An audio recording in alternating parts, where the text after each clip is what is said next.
এখন থেকে 17-18 বছর আগে বিশ্বখ্যাত বিজ্ঞানী নাসা, এই নাসার বিজ্ঞানীদের একটা ব্রাঞ্চ বাংলাদেশকে নিয়ে রিপোর্ট করেছিল। তখন বলেছিল, তখন থেকে 96 বছরের আলটিমেটাম দিয়েছে যে এখন থেকে 96 বছর পরে পৃথিবীর মানচিত্র থেকে বাংলাদেশ হারিয়ে যাবে। কেমনে? তারা বলছে বৈশ্বিক যে প্রবলেম, জলবায়ু পরিবর্তন, এটা যদি ইউটার্ন না নেয়, যেভাবে চলতে আছে সেভাবে যদি চলতেই থাকে, তাহলে এর কারণে টোটাল বাংলাদেশটা ভূমিধস হয়ে এটা পানিতে রূপান্তরিত সমুদ্র হয়ে যাবে, একচুল মাটি খুঁজে পাওয়া যাবে না। সেই সময়ের তাদের তথ্য আর আজকের তথ্যের সাথে অনেক মিল। আজকের ভূতত্ত্ববিদরা আমাদেরকে বলতেছে বাংলাদেশের ভূগর্ভস্থ প্লেট অলরেডি সরে যাচ্ছে। টোটালটাই যদি সরে যায়, তাহলে আর এমপির চেয়ার বসাবেন কোথায়? তাহলে মন্ত্রিত্বের পাওয়ার দেখাবেন কোথায়? তাহলে মডেল মসজিদ করবেন কোথায়? তাহলে খানকা তৈরি করবেন কোথায়? তাহলে বক্তব্যের মঞ্চ তৈরি করবেন কোথায়? কথা বলেন না কেন? টোটালটা যদি টোটালটা বিধ্বস্ত হয়, ধসে যদি যায়, সমুদ্রে রূপান্তরিত হয়, তাহলে তো কারো কোনো কিছুই আর করার সুযোগ থাকবে না। মুহতারাম হাজিরিন, এই ভয়ঙ্কর বিপদ আমাদের উপরে আসবে কখন?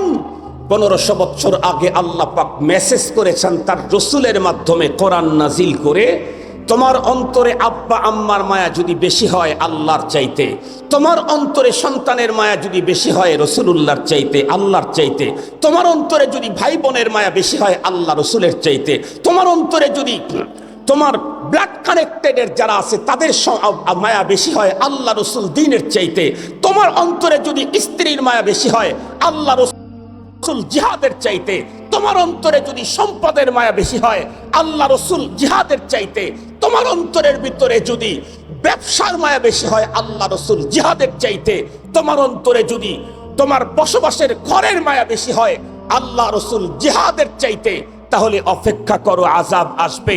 হয় প্লেট সরে যাবে, না হয় প্লেট নড়ে যাবে, না হয় ভূমিকম্প হবে, না হয় ভূমিধস হবে, না হয় পৃথিবীর মানচিত্র থেকে বাংলাদেশ হারিয়ে যাবে। আমাদের এই প্রাণপ্রিয় মাতৃভূমি দিন যতই গড়তেছে ততই নানা রকমের ঝামেলা আর সংকটের মুখোমুখি হচ্ছে। এদেশের সংকট যেন কমছেই না। দিন যতই গড়তেছে ততই অবস্থা ভয়ঙ্কর হচ্ছে। আমরা এদেশের প্রতিটি মানুষ ভেবেছিলাম ফ্যাসিবাদকে আল্লাহ তাআলা তার দয়া দিয়ে এদেশ থেকে বের করে দিয়েছেন, আমরা একটা সুন্দর রাষ্ট্র পাব। কিন্তু 24 পরবর্তী নতুন স্বাধীনতার পরবর্তী বাংলাদেশে গুম, খুন, 2 নাম্বারি, 3 নাম্বারি, 3.5 নাম্বারি, 5.5 নাম্বারি, এগুলা কোনোটাই কমতেছে না, বরং অপরাধ এ পরিমাণে বেড়ে চলছে যে এমন এমন অপরাধ সংগঠিত হচ্ছে যা জাহিলি যুগের বর্বরতাকেও হার মানিয়ে দিচ্ছে। আপনারা জাহিলি যুগের অনেক ইতিহাস শুনেছেন। বাবা কর্তৃক কন্যা সন্তানকে জীবন্ত কবর দেওয়ার ইতিহাস শুনলেও কন্যা কর্তৃক বাবাকে নির্মমভাবে হত্যা করার ইতিহাস অতীতে কখনো শোনেন নাই। 24-এর পরে আপনাদের সাভারে এই যে ঘটনা ঘটেছে। মুহতারাম হাজিরিন, দিন যত চলতেছে দেশটা ততই সংকটের মুখোমুখি হচ্ছে। এর মধ্যে আবার আরো একটা সংকট, এটা ও এগুলির চাইতে আরো ভয়ঙ্কর।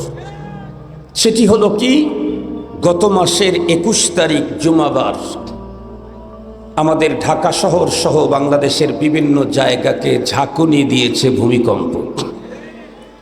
এই ঝাঁকুনিতে অলরেডি 10 জনের মতো প্রাণহানি, 6 শতাধিক মানুষ আহত, অনেক বাড়িঘর বিধ্বস্ত, অনেক বিল্ডিং বেঁকে গেছে, অনেক বিল্ডিংয়ে ফাটল ধরেছে। উপর্যুপরি বেশ কয়েকবার ভূমিকম্পের পরে ভূতত্ত্ববিদেরা বাংলাদেশকে নিয়ে একটা রিপোর্ট করেছে। সেই রিপোর্টটা অত্যন্ত ভয়াবহ। সেটি হচ্ছে বাংলাদেশ ভয়ঙ্কর ভূমিকম্প ঝুঁকিতে আছে। কেন? তারা বলছে ভূগর্ভস্থ যে প্লেট আছে, প্লেট, এই প্লেটটা তার নিজস্ব জায়গা থেকে অলরেডি সরে গেছে এবং আরও সরে যাচ্ছে। এটি যদি সরতে সরতে তার নিজস্ব জায়গা টোটালটাকে সরে যায়, তাহলে এটা ভূমি ধস হবে, জমিনটা ডেবে যাবে। আপনাদের সাভারেই তো রানা প্লাজা ডেবে গেছিল না? কারা জানি ধাক্কা দিয়েছিল, মনে আছে নাকি আপনাদের? এই সাভারের রানা প্লাজা দাবায়া দিতে কারো কোনো দলের ধাক্কা হইতেও পারে, কিন্তু পুরা বাংলাদেশকে দাবায়া দেওয়ার জন্য আমেরিকার বাপের ধাক্কা দিয়েও কাজ হবে না। আর যদি এটা নিচের দিকে যেতে চায়, তাম পৃথিবী মিলে সেফটি দিতে চাইলে সেফটি দিতে পারবে না। কথাগুলি খুব গভীরভাবে শ্রবণ করবেন। মুহতারাম হাজরিন, একটু সুখে থাকার জন্য আপনারা আমাদের নেতৃবৃন্দের কাছে অনেক দাবি জানিয়েছেন। এর চাইতে ভয়ঙ্কর অশনি সংকেত বাংলাদেশকে বারবার হাতছানি দিচ্ছে। সেখান থেকে মুক্ত থাকার জন্য আমরা কি প্ল্যান গ্রহণ করছি, এটা আমাদের জানা দরকার। আমি আপনাদেরকে বোঝাবার জন্য বলতেছি, ভূতত্ত্ববিদেরা আমাদেরকে রিপোর্ট করলো বাংলাদেশের ভূগর্ভস্থ প্লেট সরে যাচ্ছে, তাই ভূমিকম্প ঝুঁকি বেড়ে গেছে। ঠিক আছে, তাহলে আমি যতটুকুন বুঝেছি, আমি বিজ্ঞানের ছাত্রও না, টিচারও না, আপনাদের মতো একজন সাধারণ বাঙালি, তাও আবার উত্তরবঙ্গে আমার বাড়ি, আমি উত্তরবঙ্গের মফিজ। আমি যেটা বুঝি সেখান থেকে আপনাদেরকে আমার মতো করে বুঝাই। তো যেই প্লেটটা সরে যাওয়ার কারণে বাংলাদেশ ভূমিকম্প ঝুঁকি বেড়ে গেল, সবাই মিলে টেনে টুনে ওই প্লেটটাকে যথাস্থানে স্থাপন করলেই তো ঝুঁকিমুখি সব শেষ হয়ে যায়। কিন্তু বলুন, ভূতত্ত্ববিদেরা ভূগর্ভস্থ প্লেট সরে যাওয়ার তথ্য আমাদেরকে দিলেও তাম ওয়ার্ল্ডের সমস্ত তথ্যবিদ এবং ইঞ্জিনিয়ার, প্রকৌশলী সবগুলি একত্রিত হয়ে কিয়ামত পর্যন্ত যদি চেষ্টা চালায়, ভূগর্ভস্থ ওই প্লেটকে নড়াবার সরাবার ক্ষমতা দুনিয়াওয়ালার কোনো দিনও নাই, কিয়ামত পর্যন্ত হবে না। বরং কি করতে হবে, একটা ছোট্ট মিসাল দিলে বুঝবেন। আমাদের দেশের বড় সড়ো যেই ব্রিজগুলি আছে, ওগুলি আমাদের দেশের লোকেরা একা একা করে নাই, গভর্নমেন্ট একা করে নাই, আরও অন্য দেশের সাথে শেয়ার করেছে। এই জন্য অনেক বড় ব্রিজের শুরুতেই দেখবেন দুই দেশের ফ্ল্যাগ, পতাকা লেখা আছে, বাংলাদেশ জাপান যৌথ ব্রিজ, বাংলাদেশ চায়না যৌথ ব্রিজ। যে ব্রিজগুলা বাংলাদেশ চায়না জাপান যৌথ করেছে, আপনারা জানেন এখানে তো ফ্লাইওভার আছে, এই ফ্লাইওভারের লম্বা বিশাল যে বিমগুলি আছে, এই বিম পিলারের উপরে যেখানে বসায়, বিম আর পিলারের মাঝখানে একটা জিনিস রাখে, তার নাম প্লেট। আমি আগেই বলছি যে আমি উত্তরবঙ্গের মফিস মার্কা বুঝ দিই আপনাদেরকে। এই বিম পিলারের উপরে যেখানে বসে, এর মাঝখানে একটা জিনিস থাকে, তার নাম প্লেট।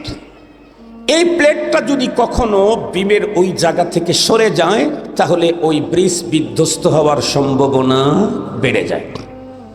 কোনো একটা ব্রিজ যদি এমন হয়, জাপান বাংলাদেশ যৌথ করেছে, 100 বছরের চুক্তি স্বাক্ষরিত হয়েছে, কিন্তু 20 বছর পরেই দেখা গেল প্লেট একটু সরে গেছে, এটি টের পাওয়ার সাথে সাথে তো মনে করবে ঝুঁকিপূর্ণ, যে কোনো মুহূর্তেই প্রাণহানি ঘটতে পারে, ব্রিজ বিধ্বস্ত হয়ে যাবে।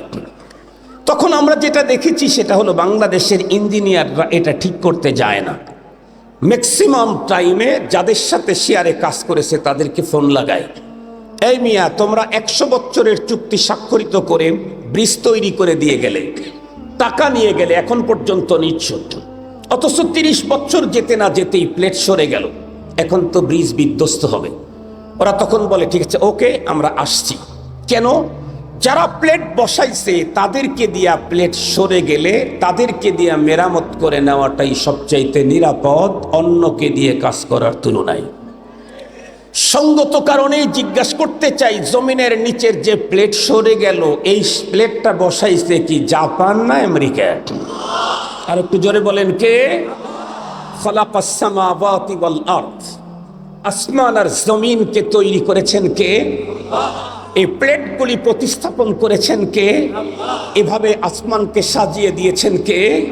চন্দ্র আর সূর্যকে চলার পথ তৈরি করেছেন কে? এখন যদি জমিনের নিচের প্লেট সত্যি সরে গিয়ে থাকে, তাহলে একটাকে টেনে টুনে জায়গা মতো বসাইতে চাইলে একমাত্র আল্লাহ ছাড়া তামাম দুনিয়া মিলেও সম্ভব হবে না। এখন আমার প্রশ্ন হলো যে রব্বুল আলামিন যে প্লেটটা দিলেন সেই প্লেট সরে গেল কেন? রব যেই প্লেট প্রতিস্থাপন করলেন ভূগর্ভস্থ, সেই প্লেটটা সরে গেল কেন? গভীরভাবে কথাগুলি শ্রবণ করবেন। সূরাতুত তাওবাতে আল্লাহ পাক রব্বুল আলামিন 1500 বছর আগে আমাদেরকে মেসেজ দিয়েছেন কেন সরে যাচ্ছে। আল্লাহ তাআলা বলেন, قل إن كان آباؤكم وأبناؤكم وإخوانكم وأزواجكم وعشيرتكم وأموال اقترفتموها وتجارة تخشون كسادها ومساكن ترضونها أحب إليكم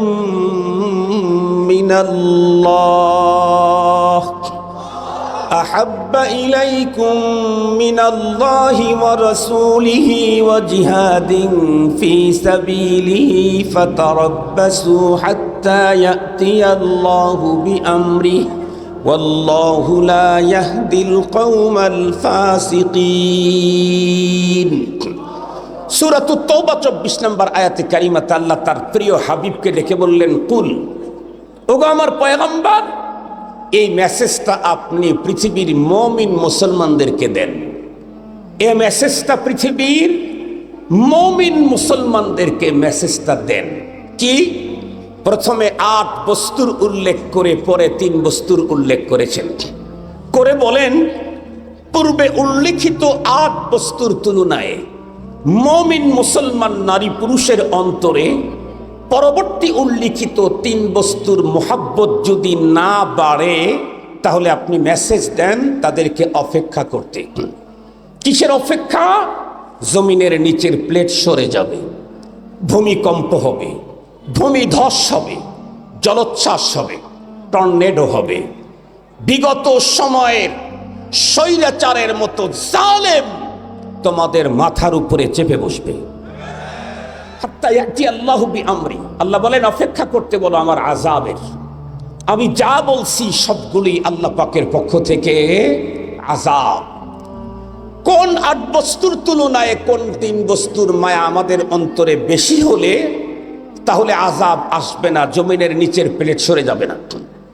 1 নম্বর, আবাউকুম, পিতামাতা, আবনাউকুম, ছেলে সন্তান, ইখওয়ানুকুম, ভাই বোন, আজওয়াজুকুম, স্ত্রীগণ, আশিরাতুকুম, ব্লাড কানেক্টেড রিলেটিভ যারা আছে তারা, ওয়া আমওয়ালুন ইকতারাফতুমুহা, ওই সম্পদ যেটি তুমি জমা করে রাখো, ওয়া তিজারাতুন তাখশাউনা কাসাদাহা, ওই ব্যবসা যেই ব্যবসাতে তুমি মন্দার আশঙ্কা করো, ওয়া মাসাকিনু তারদাউনাহা, ওই বাড়ি যেই বাসাতে তুমি থাকতে স্বাচ্ছন্দ্য বোধ করো। এই 8 বস্তুর তুলনায় মুমিন মুসলমানের অন্তরে মুহাব্বত বেশি হতে হবে 3 জিনিসের: আল্লাহ, রাসূলুল্লাহ, জিহাদ ফি সাবিলিল্লাহ। আবারও বলছি, কয় জিনিসের মায়া বেশি হতে হবে? 1 নাম্বার, 2 নাম্বার, 3 নাম্বার জিহাদ ফি সাবিলিল্লাহ।